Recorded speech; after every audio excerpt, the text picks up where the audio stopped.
हमारे पास है ध्वनि तरंग और प्रकाश तरंग, इनमें क्या अंतर है।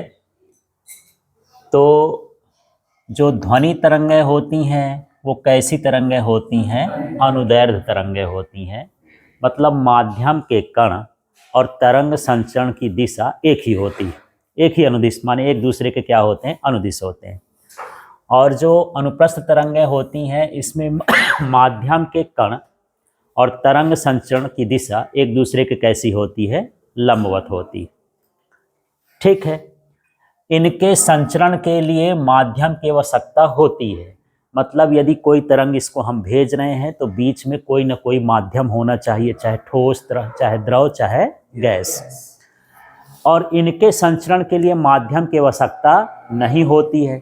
लेकिन अभी मैं ऊपर बोल रहा था कि अनुप्रस्थ तरंगें जो होती हैं उसमें माध्यम के कण क्या करते हैं, लंबवत गति करते हैं। तो जब माध्यम नहीं है तो कैसे गति करते हैं, तो ये स्रोत से मतलब है।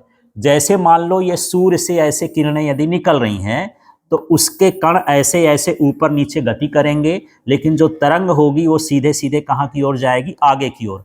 आगे की ओर फिर यहाँ तक तो इसमें कंपन है, सूर्य के अंदर कंपन है क्योंकि वहां पर माध्यम है, लेकिन उसके बाद फिर माध्यम की आवश्यकता नहीं, तो ऊर्जा फिर जाती रहती है। यहाँ फिर कण की जरूरत नहीं है। जहां से उत्पन्न हो रही हैं, जहां से क्या हो रही हैं, उत्पन्न हो रही हैं, वहां पर कणों का कंपन कैसा होना चाहिए, एक दूसरे के लंबवत होना चाहिए। तरंग संचरण के कैसा होना चाहिए, लंबवत। उसके बाद फिर माध्यम की आवश्यकता नहीं होती है, चाहे चले चाहे ना चले। ठीक, लेकिन ध्वनि वाले में जहां से उत्पन्न हो रही हैं वहां भी माध्यम की जरूरत है, और आगे बढ़ने के लिए भी किसकी जरूरत है, माध्यम की। फिर से देखो, अनुप्रस्थ तरंगों में जहां उत्पन्न हो रही हैं वहां भर माध्यम की जरूरत है, और एक बार उत्पन्न हो गई उनको चलने के लिए फिर माध्यम की जरूरत नहीं होती है। ठीक है, तो यहां पर देख लेते हैं, इनके संचरण के लिए माध्यम की आवश्यकता होती है और इनके संचरण के लिए माध्यम की आवश्यकता नहीं होती, जो प्रकाश तरंगें हैं। ठीक है, इनका वेग कम होता है। जैसे वायु में ध्वनि तरंग का जो मान होता है 340 मीटर प्रति सेकंड होता है। ठीक है, और इनका वेग बहुत अधिक होता है। जैसे निर्वात में 3 गुणे 10 की घात 8 मीटर प्रति सेकंड है ना, 10 की घात 8 है, माने 3 के बाद जो है 8 शून्य है।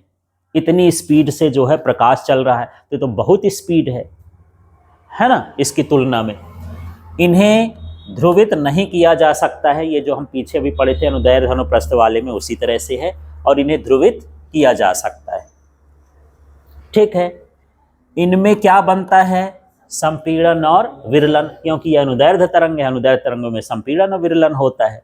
और इसमें क्या बनता है, गर्त और श्रृंग बनते हैं। ठीक है, आगे देख लें, इनकी ऊर्जा का मान क्या होता है, कम, बहुत ताकतवर ये नहीं होती है। और इनकी ऊर्जा का मान क्या होता है, बहुत अधिक होता है। ठीक है, इसके बाद देख लेते हैं इनकी आवृत्ति। आवृत्ति और ऊर्जा का एक ही स्टाइल होता है। यदि ऊर्जा कम है तो आवृत्ति भी कम होगी, आवृत्ति कम है तो ऊर्जा भी कम होगी। ऊर्जा का आवृत्ति के साथ संबंध है। तो इनकी आवृत्ति कैसी होती है, अधिक। आवृत्ति का मतलब समझे थे पहले, 1 सेकंड में पूरे किए गए चक्करों की संख्या। 1 सेकंड में बहुत बार चक्कर मार लेता है और ये बहुत देर बाद मारता है, माने इसकी आवृत्ति कम होती है, उसकी आवृत्ति कैसी होती है, अधिक होती है। इसके बाद यहाँ पर इनकी तरंग दैर्ध्य, जिसकी आवृत्ति कम होगी उसकी तरंग दैर्ध्य अधिक होगी। उल्टा रिलेशन होता है, एक दूसरे के दुश्मनी वाला। तुम कम होगे तो हम बढ़ेंगे, तुम बढ़ोगे तो हम घटेंगे, इस तरह से रहता है। ठीक है, तो इनकी तरंग दैर्ध्य कैसी होगी, अधिक। इनकी तरंग दैर्ध्य कैसी हो गई, कम। ये निर्वात में गमन नहीं कर सकती है, माने इसको यहाँ पर तो वही लिख दिए हैं कि इसकी माध्यम की आवश्यकता है। निर्वात माने माध्यम है ही नहीं, है ना। तो जब माध्यम नहीं है तो ये निर्वात में गमन नहीं कर सकती हैं, और ये निर्वात में भी गमन कर सकती है। ठीक है, इस तरह से ये पूरे अंतर है।